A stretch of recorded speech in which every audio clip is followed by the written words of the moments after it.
Hey guys, it's me, Lee, with Hey Mr. DJ, and for today's topic, we're coming to you from another one of our favorite venues downtown Los Angeles, Cicada. I guarantee if you've seen any movies or TVs in the last 10, 15 years, you have seen this venue. It has been filmed many, many times. It is absolutely gorgeous venue for weddings and corporate events. And in a separate video, we'll take you through the layout of how they utilize the space upstairs and downstairs for weddings and events. So today I want to talk just really quickly about microphones for speeches, for toasts. There's a few things that as a couple that you should think about beyond just saying, hey dude, will you give a toast at our wedding? And they're like, yeah dude, and you're like, okay, great. And then flash forward to the dinner is in motion and the person comes up completely unprepared and talks for 10 minutes and embarrasses everybody. Anyways, let's give you a quick story. He had a very bad back. I'm sucking already. Anyways, we had to carry him everywhere he wanted to go. All right, switching scenes. Sorry. So our goal is to avoid all of that. In my book, How to Hire a Killer Wedding DJ, there's a section in the back called Top Tips for Toasters, and I'm just going to highlight a couple of the most important ones right now.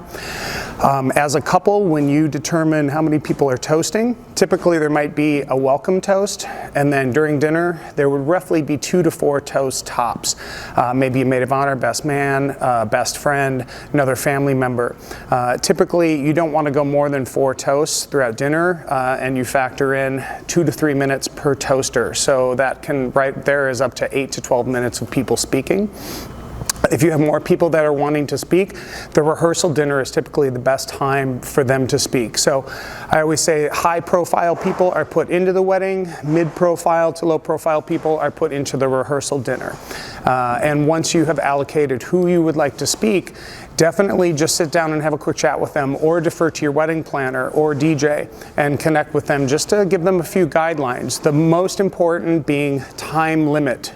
I always say short and sweet, precise and neat, which means that you should encourage them to write and rehearse a script and practice it and then time it and probably run it by somebody. You'd be amazed at how many people will give a toast thinking that they want it to come from the heart and they want it to be organic and natural. And so it always comes from a place of good intent. But if you think about it, presidents, congressmen, people winning the Academy Award, virtually anybody that gets up in front of a microphone has usually practiced and rehearsed. There's even an organization out there called Toastmasters that helps people fine-tune their public speaking.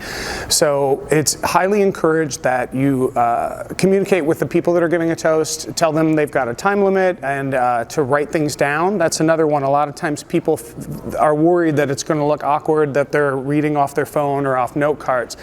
But I can promise you, if it's between doing the occasional this and just talking and talking and talking, precise is always better. What I find happens a lot is if someone goes off the cuff, off their top of their head, or from the heart, as people like to say a lot, the heart is messy, you guys. The heart is very messy. Don't go from the heart.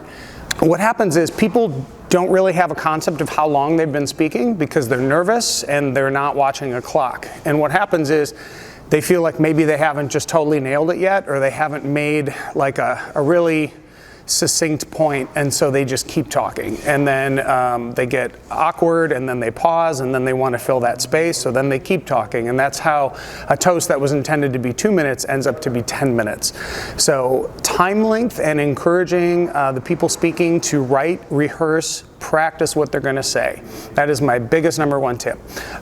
For those of you that are actually giving a toast, just a couple brief mic holding tips. So typically 1 or 2 things will happen. Oftentimes, if I think people are going to be a little squirrely, I'll use a mic stand, and that way I can position it exactly where I want it to be. One of the reasons this is important is depending on where the wedding couple is located, the videographer and the photographer are going to try to shoot, and they're going to try to get the bride and the groom, and in a perfect world, the person speaking where their back is not to the crowd and their back is also not to the couple. So a lot of times I'll do one of two things. I'll either use a mic stand or I'll simply walk over, and when I say, now ladies and gentlemen, cousin Brian is going to come up to share a few words.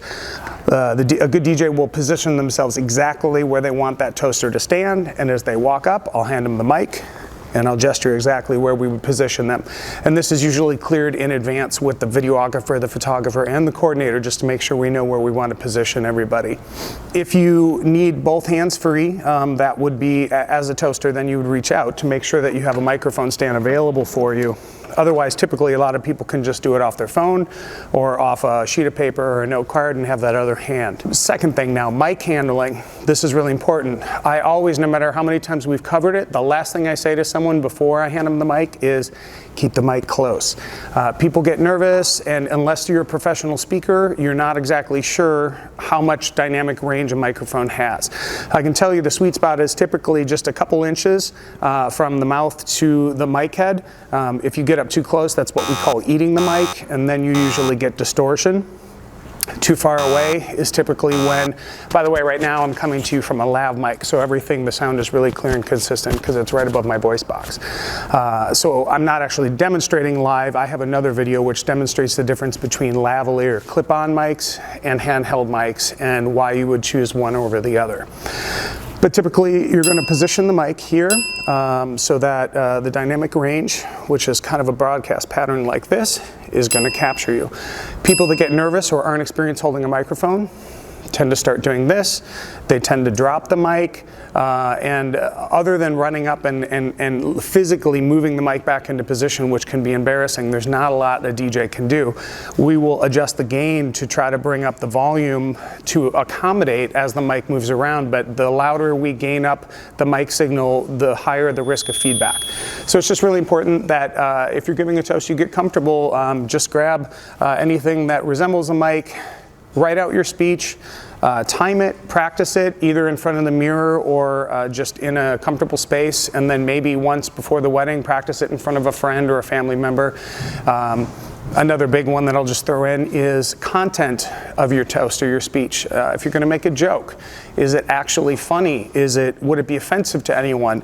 Is it an inside joke and only 5 people in the room are going to understand it? And if that's the case, now you're immediately possibly alienating the other guests, because too many, one is fine, but too many inside jokes, and all of a sudden now people start checking out because they don't really know what you're talking about. There's a lot more, and once again, you can always email us for our top tips for toasters guide. Figuring out who you're going to assign for toasts and speeches, communicating that you've got a time limit, narrow it down to 2 to 3 minutes per person, encourage that individual, or if it's yourself, to write and practice, rehearse your toast, and practice holding something that would be similar to a microphone so you get comfortable with your stance. Sorry, I forgot one last thing. Another part of practicing is so that you don't do too much of this. People that get really nervous constantly move around, and it gets a little distracting. So a little bit of shuffling is okay. Like I tend to when I talk, I even do it, and I've been doing this for years. A little bit of movement, but especially considering that a photographer or videographer is trying to frame the shot, if the person is kind of all over the place, it makes it difficult to capture. So those are the key points on microphone handling and top tips for toasting and speeches. I hope it's helpful. Yeah, as always, you can reach out if you have any questions, and pick up a copy of our book. It's called How to Hire a Killer Wedding DJ. We'll see you next time. Bye.